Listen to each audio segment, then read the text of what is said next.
بسم اللہ الرحمن الرحیم۔ السلام علیکم۔ پارس کی لاسٹ ایپیسوڈ۔ وہ چیختی ہوئی ان کے پیچھے بھاگی، اوپر سے کیئر ٹیکر بھی ان کو پکارتا دوڑتا چلا آ رہا تھا۔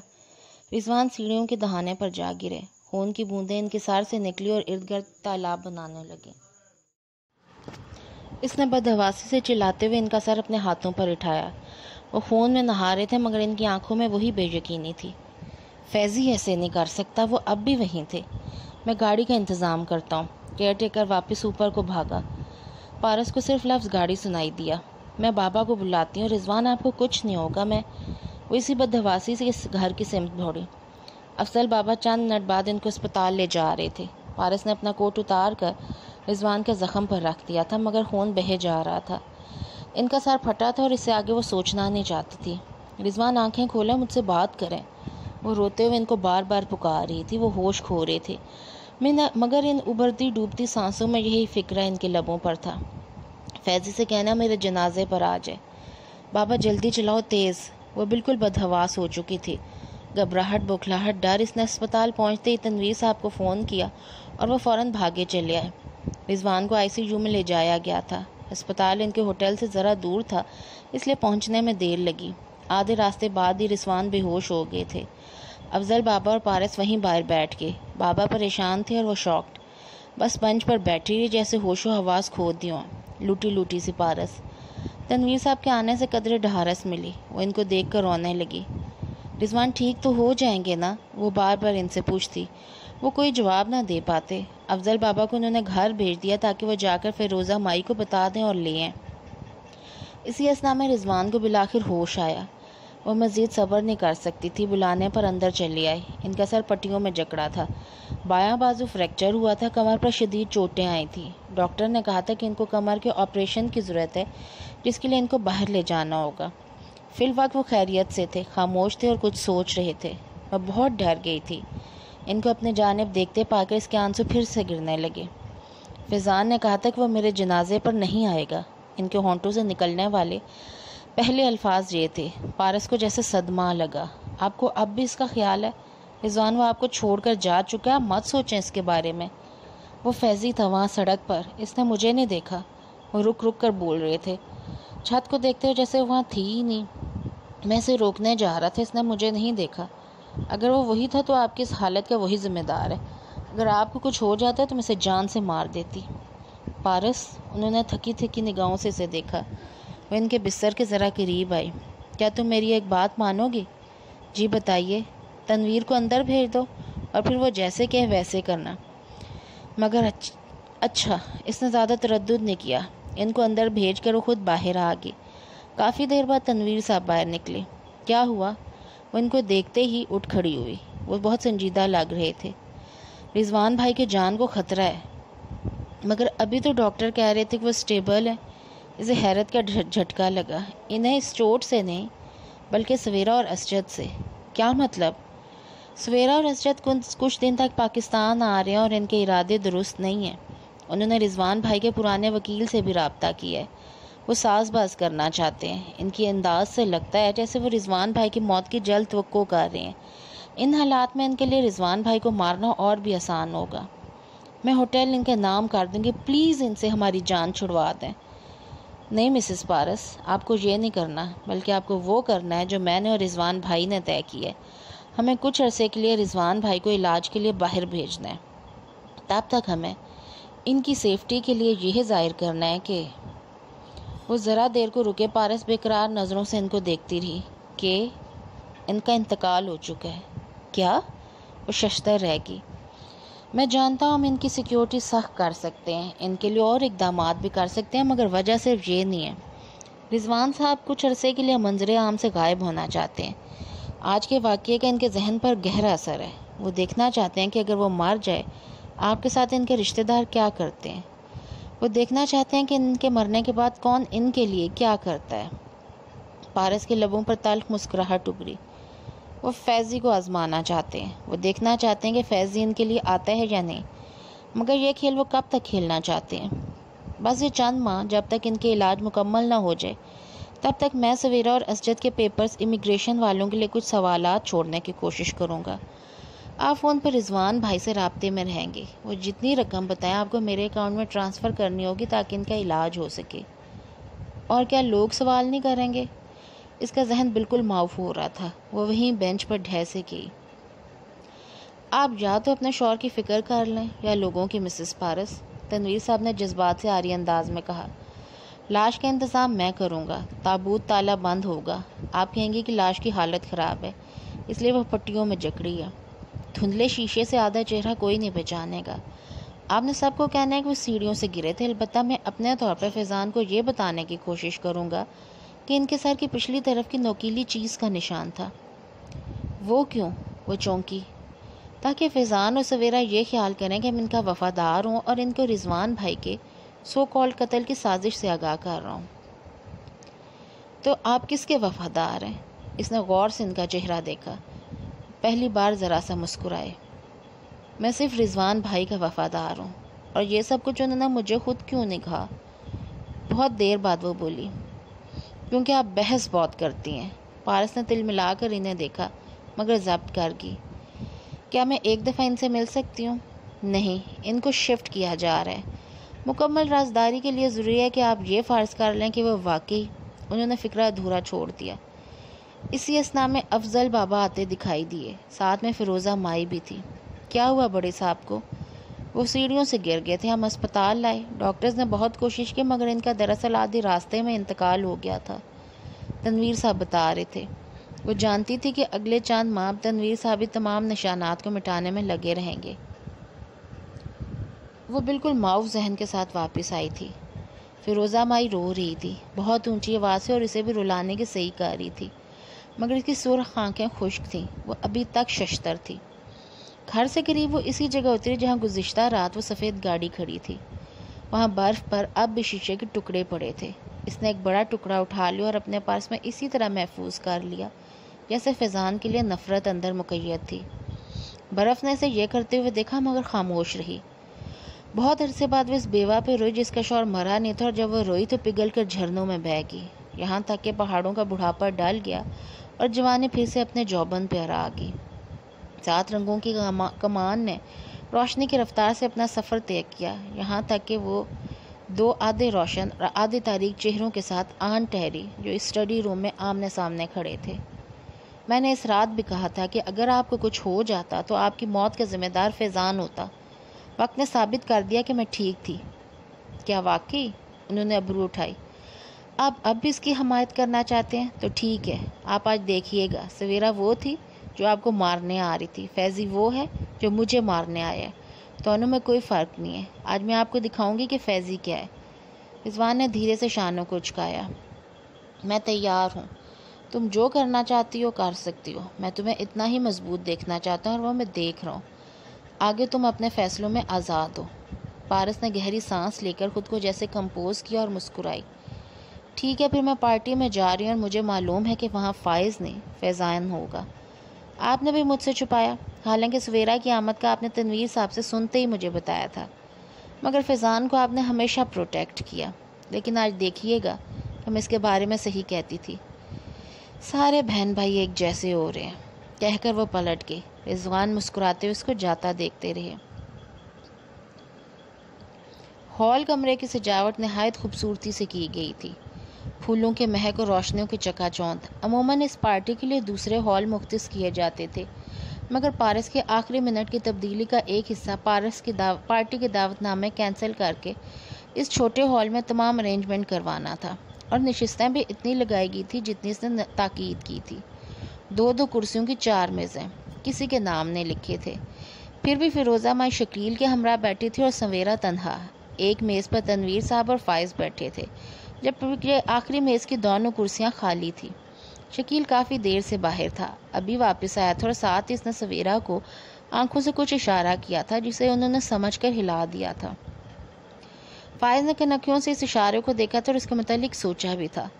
فیروزہ میں البتہ ٹکر ٹکر خالی ہال دیکھے جا رہی تھی۔ یہ ہے پارٹی، صرف ہم لوگ ہیں، باقی کوئی نہیں آیا۔ وہ آ گیا نا تمہارا رشتہ دار؟ شکیل نے تمسخر سے اندر آتے شجاع کی طرف اشارہ کیا جو ہال کا سناٹا دیکھ کر متعجب سا رہ گیا تھا۔ اسے اس سب کی توقع نہیں تھی۔ وہ پارس کی خالی میز کی جانب بڑھا تو اس پر ریزرو لکھا پا کر ٹھہر گیا، پھر سویرا کے ہمراہ خالی کرسی پر قدرے ہچکچاتے ہوئے بیٹھ گیا۔ کمرے میں خاموشی چھائی رہی، سب چپ تھے۔ ان کو انتظار تھا، کس کا؟ وہ جانتے تھے۔ باریک ہیل کی ٹک ٹک نے فضا میں ارتعاش پیدا کیا۔ سیاہ ساڑی میں ملبوس پارس تنی ہوئی گردن کے ساتھ چلتی اندر آ رہی تھی۔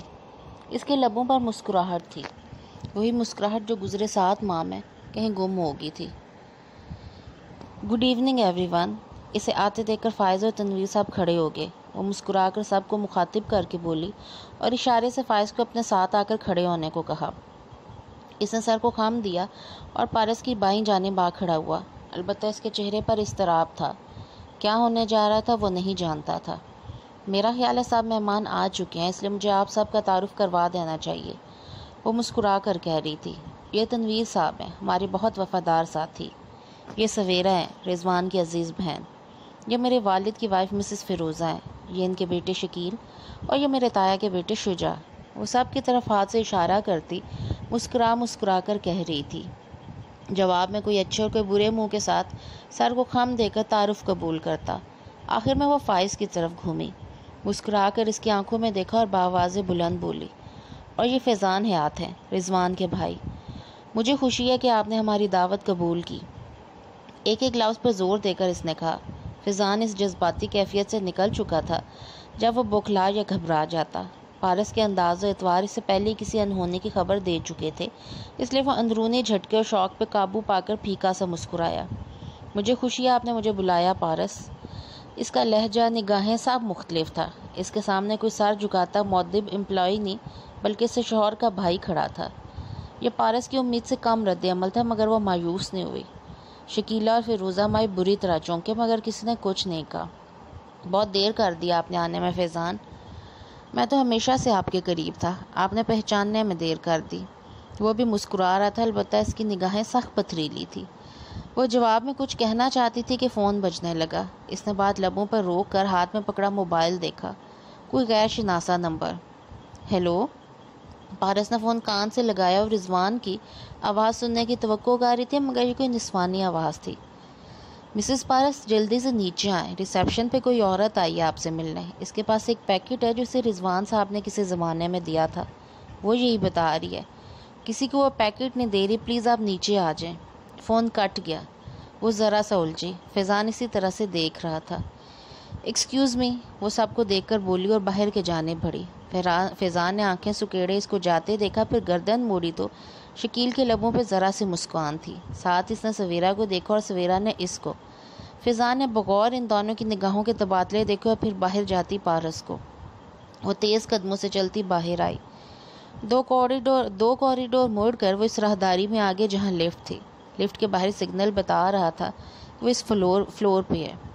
پارس نے موبائل پر رضوان کا نمبر ملایا اور لفٹ کے دروازے کا بٹن دبایا۔ سس کی آواز کے ساتھ دونوں دروازے کھلے۔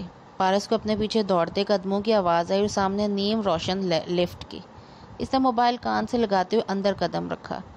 اس کا پاؤں بھی زمین پر پڑا ہی نہیں تھا کہ کسی نے اس کا بازو دبوچ کر اس کو پیچھے کھینچا۔ اس کے لبوں سے دبی دبی کرا نکلی۔ وہ لڑکھڑا کر کوریڈور کی دیوار سے ٹکرائی اور گرتی چلی گئی۔ اس کا سر گول گول گھوم رہا تھا، موبائل زمین پہ جا گرا تھا۔ بمشکل اپنے چکراتے سر کو سنبھالتے اس نے آنکھیں اٹھائیں۔ سامنے فیضان کھڑا سختی سے لب بھینچے سے دیکھ رہا تھا اور لفٹ کا دروازہ ہنوز کھلا تھا۔ پارس نے اب دیکھا، لفٹ اندر نہیں تھی، اندر خلا تھا۔ وہ دیوار کا سہارا لے کر اٹھی اور دروازے سے اندر دیکھا۔ اس کی آنکھیں حیرت سے پھٹ پڑی۔ لفٹ کئی منزلیں نیچے گری پڑی تھی اور اگر وہ ایک قدم اندر رکھ دیتی تو… اس نے بے یقینی سے پلٹ کر فیضان کو دیکھا۔ میری بہن اور تمہارا بھائی، میں جانتا تھا وہ یہ سب کہہ رہے ہیں۔ یہ مت سمجھنا کہ مجھے تمہاری فکر تھی، صرف اس لیے بجائے کہ تم میرے بھائی کی بیوی رہی ہو۔ وہ اسے سپاٹ نظروں سے گھورتا پلٹ گیا۔ پارس گہری گہری سانس لیتی، بے یقین سے اس کی پشت کو دیکھتی دیوار سے لگی کھڑی رہی۔ اس کا ہاتھ ابھی تک اس کے دل پہ تھا۔ موت کھیلنا بہت آسان تھا، چھیلنا بہت مشکل۔ اس نے ذرا سے گردن پھیر کر دوبارہ اس کھائی کو دیکھا۔ بے اختیار جھرجھری آئی، جسم پر چیونٹیاں رینگنے لگی۔ اس نے آنکھیں بند کی، چند گہرے سانس لے کر خود کو کمپوزڈ کیا اور جھک کر موبائل اٹھایا۔ رضوان کی کال ملی نہیں تھی یا بند ہو گئی تھی اسے معلوم نہ تھا۔ وہ جب دوبارہ ہال میں داخل ہوئی تو باوجود کوشش کے اس کے چہرے کی رنگت اڑی ہوئی تھی، ہاتھوں کی لرزش و قدموں کی بے ثباتی چھپی نہ رہی۔ اس کو اندر آتے دیکھ کر شکیل بے اختیار سیدھا ہوا، پھر سویرا کو دیکھا۔ ان کے لب بھنج گئے، آنکھوں میں غصہ اود آیا۔ لفٹ کے ساتھ ایک حادثہ پیش آیا، میں نے ریسیپشن پہ اطلاع دے دی ہے، وہ لفٹ بند کروا رہے ہیں۔ فیضان نے سرسری سے انداز میں اطلاع دی۔ سویرا نے جیسے ضبط کرتے ہوئے پہلو بدلا، پر اس کا رنگ ابھی تک سفید تھا۔ وہ بمشکل پھیکا سا مسکراتی اس مرکزی جگہ آ کھڑی ہوئی جہاں فیضان اور وہ پہلے کھڑے تھے اور جہاں فیضان ابھی تک کھڑا تھا۔ سارا پلان، سارا لائے عمل چوپٹ ہو گیا تھا۔ حالات کی ذرا سی ہچکی نے سب ڈسٹرب کر دیا تھا۔ آپ کچھ کہہ رہی تھی مسز پارس؟ فیضان نے سلسلہ کلام وہیں سے جوڑنا چاہا۔ اپنے بھائی کے ساتھ ہونے والی ٹریجڈی کا علم تو ہوگا آپ کو۔ وہ اپنے سوچے کے الفاظ دہرانے لگی، مگر ان میں وہ جان نہیں تھی جو 10 منٹ پہلے کیے جانے پہ ہوتی۔ مجھے معلوم ہے اور میں یہی معلوم کرنے آیا ہوں کہ اس سب میں کس کا ہاتھ ہے۔ شجاع نے بے اختیار مضطرب سا ہو کر پہلو بدلا۔ وہ پریشان ہو رہا تھا۔ آپ کا فیضان ہے ہاتھ، اس سب کے ذمہ دار آپ ہیں۔ کیا آپ کو شیشے کا ٹکڑا کچھ یاد نہیں دلاتا؟ وہ باوجود کوشش کے اپنے الفاظ کو اتنا زہر خند نہ کر سکی جتنا اسے کرنا چاہتی تھی۔ میں کسی چیز کا ذمہ دار نہیں ہوں۔ آپ اس وقت وہیں تھے جہاں رضوان اور میں تھے۔ ہم نے آپ کو دیکھا تھا، رضوان نے آپ کو پہچان لیا تھا، وہ آپ کے پیچھے بھاگے تھے، جس کی وجہ سے ان کا پاؤں پھسلا اور وہ آپ نے ان کو دھکا دیا تھا مسز پارس۔ سویرا مزید برداشت نہ کر سکی اور اونچی آواز میں بولی۔ سارے میں ایک دم سناٹا چھا گیا۔ شجاع نے بے یقینی سے سویرا کو دیکھا۔ پارس کے چہرے پر وہی اضطراب تھا۔ فیضان غور سے پارس کو دیکھ رہا تھا۔ کیا ثبوت ہے آپ کے پاس اس بے بنیاد الزام کا؟ وہ بولی تو اس کی آواز میں شکستگی تھی، اور یہ سویرا کے الزام کی وجہ سے نہیں بلکہ اس واقعے کے باعث تھی۔ آپ کی اپنی ریکارڈنگ کیا میں سنواؤں؟ سویرا نے فاتحانہ سا مسکرائی۔ شکیل کا موڈ آف تھا اور فیروزہ مائی پریشان تھی۔ میری ایسی کوئی ریکارڈنگ نہیں ہے۔ تو پھر سنیے۔ سویرا نے موبائل پہ چند بٹن دبائے اور فائل کھولی۔ پارس اور شجاع کی آواز ہر سو گونجنے لگی۔ شجاع کے پاس چند فکرے تھے اور پارس ہی زیادہ بول رہی تھی۔ آڈیو عدالت میں قبول نہیں ہوتی۔ ریکارڈنگ ختم ہوئی تو پارس گہری سانس لے کر بولی۔ فیضان چونکا۔ کیا آپ جھٹلا نہیں رہی؟ وہ واقعتاً حیران ہوا تھا۔ میں جھٹلاؤں یا نہ جھٹلاؤں، آپ لوگ میرا کچھ نہیں بگاڑ سکتے۔ یہ آڈیو کوئی ثبوت نہیں ہے۔ وہ پرسکون تھی اور نہیں بھی تھی۔ وہ ایک وقت میں 2 لوگ تھی۔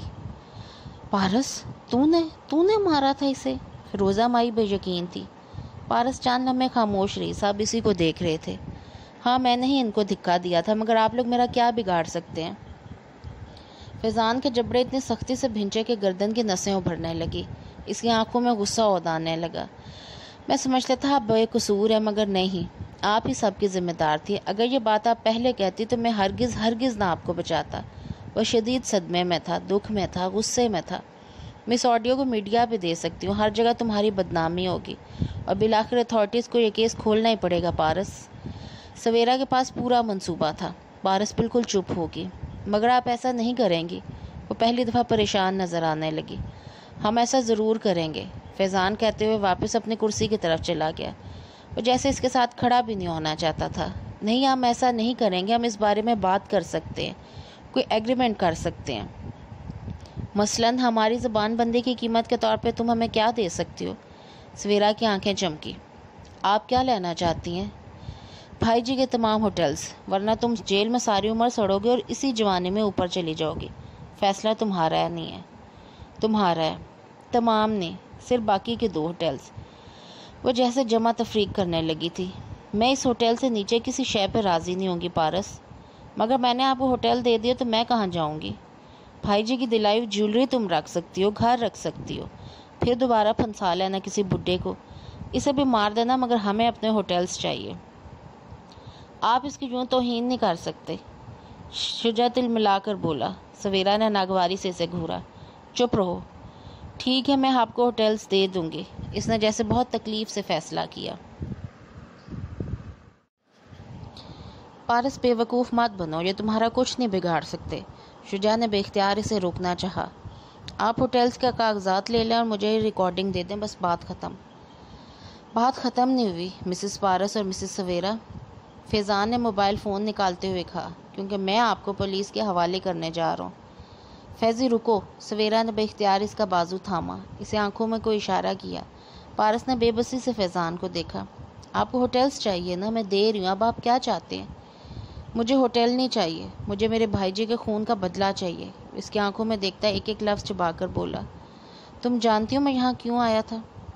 میں سمجھتا تھا میں ہوٹلز کے لیے آیا ہوں، میں سمجھتا تھا کہ میں خود کو صرف مطمئن کر رہا ہوں، یہ سوچ کر کہ میں بھائی جی کے لیے آیا ہوں، مگر جانتی ہو میں بھائی جی کے لیے آیا تھا کیونکہ میں سویرا آپا کی طرح بے حس نہیں ہوں، وہ میرا باپ جیسا بھائی تھا، اسے مجھے ہر اس وقت میں سہارا دیا جب میں گرنے والا تھا، وہ میرے لیے ایک مضبوط دیوار تھی جس پہ میں نے ساری عمر ٹیک لگائی، مگر کبھی اس کو گرنے سے بچانے کی کوشش نہ کی۔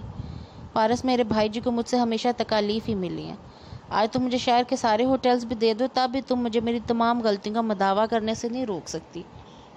پارس نے سوچا تھا وہ اسے جتائے گی، وہ اسے برا بھلا کہے گی، مگر سارے الفاظ ختم ہو گئے، آنسوؤں کا پھندا اس کے گلے میں پڑ گیا تھا۔ فیضی پاگل مت بنو، سویرا جھنجھلا رہی تھی۔ پارس بولی، تو بس اتنا، کیا تم اپنے بھائی کے خون کی قیمت نہیں لینا چاہتے؟ میں بہت کچھ ہو سکتا ہوں مگر کسی کی گردن پر سودے کرنے والا نہیں، تم نے مجھے غلط سمجھا۔ اس نے کہتے ہوئے فون پر ایک نمبر ملا اور ابھی سینڈ کا بٹن دبانے لگا تھا کہ خاموش بیٹھے تنویر صاحب کھڑے ہو گئے۔ تمہارے بھائی جی زندہ ہیں فیضی؟ پارس کی آنکھوں سے آنسو ٹوٹ کر گال پر لڑک گئے، وہ صرف فیضان کو دیکھ رہی تھی جس کا نمبر ملاتا ہاتھ رکا تھا۔ اس نے سر اٹھا کر خالی نظروں سے تنویر صاحب کو دیکھا تھا۔ وہ زخمی ہوئے تھے مگر بچ گئے تھے، ہم نے یہ سب صرف اس لیے کیا تاکہ ان کو محفوظ رکھ کے ان کا علاج کروا سکیں، ورنہ سویرا اور اسجد سے ان کی جان کو شدید خطرہ تھا۔ فیضان نے معاف ہوتے دماغ کے ساتھ موڑ کر سویرا کو دیکھا، وہ فک ہوتی رنگت لیے کھڑی تھی۔ اور کیا تم جانتے ہو کہ تمہیں پارس کو مارنے کے لیے کیوں اکساتی رہی ہیں؟ تاکہ تم اسے مار کر خود جیل چلے جاؤ اور انہیں ہوٹلز میں سے تمہارا حصہ نہیں دینا پڑے۔ یہ جھوٹ۔ بھائی جی وہ ایڈمن بلاک میں اپنے آفس میں، تم جا کر ان سے مل سکتے ہو۔ فیضان نے بے اختیار پارس کو دیکھا، نہ سمجھی، حیرانی، بے یقینی، وہ اس وقت کوئی کیفیات میں گھرا تھا۔ پھر ایک دم وہ باہر کو بھاگا۔ پارس نے جھلملاتی آنکھوں سے اسے جاتے دیکھا۔ وہ چند منٹ میں ان کے آفس کے گلاس ڈور کے باہر پہنچ چکا تھا۔ اندر وہ اپنے گھومنے والی کرسی پہ رخ موڑے نظر آ رہے تھے۔ وہ ان کی پیٹھ کو پہچانتا تھا، وہ ان کی خوشبو پہچانتا تھا۔ اس نے مردہ ہاتھوں سے دروازہ کھولا۔ رضوان مڑے اور اسے دیکھ کر مسکرائے۔ وہ پہلے سے کمزور اور بوڑھے ہو گئے تھے مگر وہ زندہ تھے۔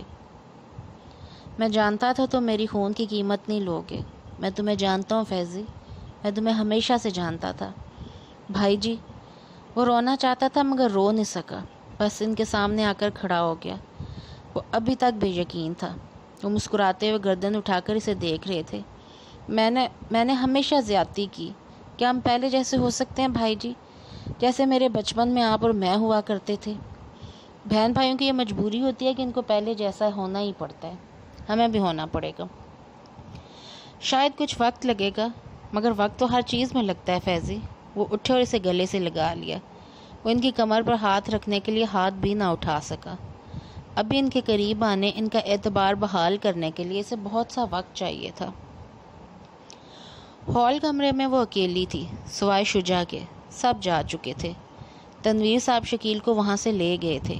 پارس کو یقین نہیں تھا کہ وہ شکیل کو سیکیورٹی کے حوالے کر بھی سکیں گے یا نہیں، کیونکہ وہ ہر ممکن طور پر بھاگنے کی کوشش کرے گا۔ سویرا کہاں گئی تھی اسے نہیں معلوم، بس وہ خاموش کھڑی تھی اور شجاع ملامت کردہ نظروں سے اسے دیکھ رہا تھا۔ اگر تمہارا شوہر زندہ تھا تو تم نے یہ میری بات کیوں سنی، میرے جذبات کی توہین کیوں کی؟ پارس نے ہتھیلی کی پشت سے آنکھیں رگڑی، ذرا سا مسکرائی اور اس کے قریب آئی، پھر ہتھیلی اس کے سامنے پھیلائی۔ میرے 20 روپے شجاع۔ کیا؟